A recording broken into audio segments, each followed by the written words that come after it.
a'malakum wa yaghfir lakum dhunubakum wa may yuti'illaha wa rasulahu faqad faza fawzan 'azima. Sallallahu alaihi wasallam.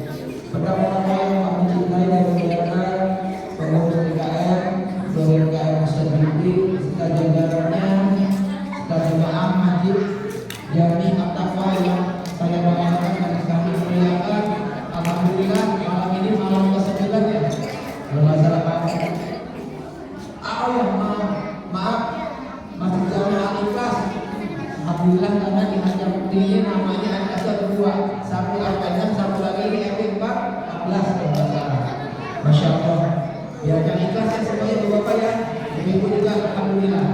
Hari ini saya ingin membagikan sedikit pengalaman tentang nikmatnya berinfak sedekah, karena barang siapa yang menginfakkan sebagian hartanya baik secara diam-diam maupun terang-terangan, sesungguhnya mereka adalah berniaga yang tidak pernah merugi. Masya Allah. Tadi yang saya bacakan adalah ayat 18 surat 9 yang menyatakan innama ya'muru masajidallahi, barang siapa yang memakmurkan masjid-masjid Allah, man amana billahi wal yawmil akhir, dan orang yang percaya kepada hari akhir, wa aqama shalah, dan mereka mengerjakan salat, wa atu zakat, dan membayar zakat, infak sedekah, wa lam yasha Allahi fasa, dan dia tidak takut kepada siapapun kecuali kepada Allah. Dan mereka itu adalah mereka itu adalah orang-orang yang menjadi petunjuk. Masya Allah. Ini sangat luar biasa. Momentum bulan Ramadan, yuk kita sama-sama memperbaiki diri kita yang tadinya kita kurang beramal. Yuk kita tingkatkan amal soleh kita. Amal soleh juga bukan berarti itu menandakan bahwa kita berinfak kalau kita tidak punya uang, berarti Allah itu egois. Allah itu maaf dan maaf murah. Bagi siapa yang tidak punya rezeki atau belum Allah, kita infakkan harta pikiran kita, sebagian harta dan sebagian pikiran dan tenaga kita. Kalau kita punya uang, sebagian harta kita, karena sesungguhnya orang yang berinfak di jalan Allah itu adalah orang-orang yang mendapatkan ilmu. Kenapa? Karena Allah suka harta kita hari ini. Mungkin kita punya uang 1 juta, kita infakkan 100 ribu, itu nggak rugi. Sesungguhnya uang yang 100 ribu itu yang asli milik kita nanti di yaumil akhir. Kenapa? Karena infak sedekah itu adalah akan menyelamatkan kita. Satu, orang tua kita, bapak dan ibu kita. Dua, kakek dan nenek kita. Tiga, uyun kita.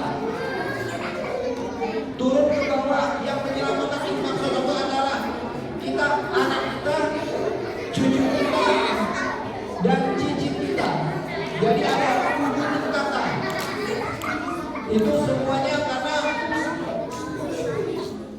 adik-adik yang soleh-soleha, yuk kita sama-sama mendengarkan sedikit alasan saja,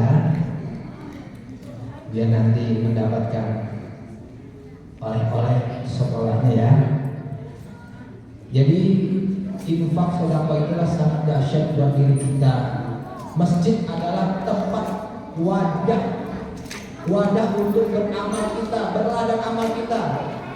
Semisalnya kalau kita mempunyai uang 50 ribu, mendingan saya memberikan fakir miskin atau paling tidak anak yatim piatu, itu kan 1 orang.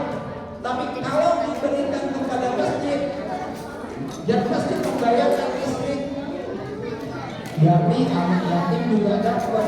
Ketika dia seorang orang miskin, yatim piatu juga dapat, orang miskin juga dapat, kaum apa juga dapat, semuanya dapat. Tadinya kita berinfak 1 orang, ketika kita berinfak di masjid ini, kita mendapatkan berlipat-lipat ganda. Kenapa? Karena nanti yang meninggal di yaumil akhir, pahala yang akan kita bawa, 1, amal jariah kita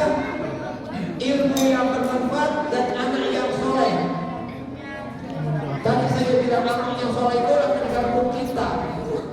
Kuncinya ada di infak sedekah tadi. Karena orang yang berinfak sesungguhnya itu tidak pernah merugi di dunia wal akhirat.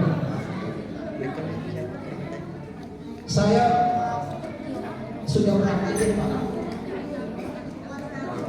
Saya kemarin itu membangun Singapura itu sekitar 6,4 miliar. Saya dapat sumbangan 1,2 saya berikan kepada orang lain. Jedanya kok sebentar cuma 6 bulan dapat 6,4 miliar itu membangun masjid Jami Al-Qawiyah sekarang baru cukup 11 bulan 1000 meter. Karena apa? Karena kita sungguh-sungguh. Barang siapa yang sungguh-sungguh pasti dia akan dapat. Falayak al-amal solihah yang tadi ayat yang saya baca itu. Qul innama ana basharun mislukum yuha ilayya annama ilahu wahid. Wa man kana yarju falayak al-amal solihah wa la yusyrik bi ibadati rabbih ahada. Barang siapa yang bersungguh-sungguh dengan apapun usahanya apapun. Jadi kita kalau orang Islam ini sebenarnya nggak miskin-miskin amat gitu. Dan Allah itu sudah menjamin tergantung kita. Semua kalau kita mau insya Allah, yang penting kita bersungguh-sungguh. Barang siapa yang bersungguh ingin bertemu dengan Tuhan dengan Rabbnya, barang siapa yang bersungguh-sungguh ingin mendapatkan kebahagiaan dunia wal akhirat, kontennya satu bersungguh-sungguh. Kedua, puasa kita itu adalah yang memberikan syafaat nanti yaumul akhir. Karena puasa itu mengharamkan makan di siang hari. Sama ketika kita membaca Al-Quran, haram hukumnya kalau orang tidak bisa membaca Al-Quran. Syafaat.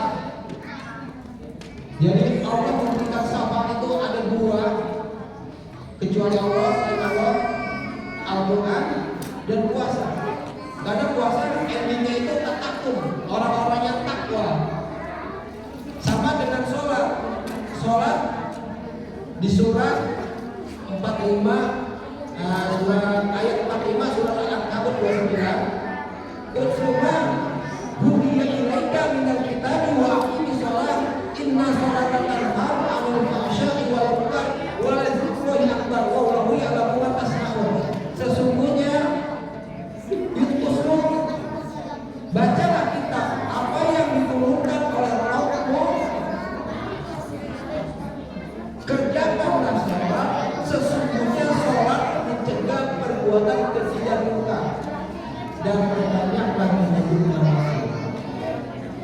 Karena itulah momentum untuk kita berbenah diri kita di bulan Ramadan ini. Ramaikan masjid kita dengan membaca tilawah setelah sholat sunnah. Alhamdulillah, ini adalah kita tak tahu besok kita masih ada atau tidak. Karena ada nasihat yang familiar sampai saat ini yang saya ingat itu sahabat Umar bin Khattab. Berbuat baiklah hari ini karena hari esok itu adalah masa lampau. Dan hari esok itu adalah sebuah angan-angan. Hari kemarin itu adalah masa lampau. Hari kemarin masa lampau yang tidak perlu kita ingat-ingat. Hari esok kita juga tidak pernah jangan apa ya, besok kita jangan berbangga-bangga bahwa kita hidup besok. Karena tambah hari ini hari kita berbuat baiklah hari ini. Jadi pesan saya itu aja, karena kita malam ini malam 9, kita tidak ada malam 10 terakhir, tidak ada 12 tidak ada. Semua malam kalau bulan Ramadan itulah malam yang penuh maghfirah, pengampunan, hukuman ini semuanya ada di sini semua dari hari pertama sampai 30 hari. Itu aja dari kami. Bila ada kata-kata yang salah, mohon maaf. Wassalamualaikum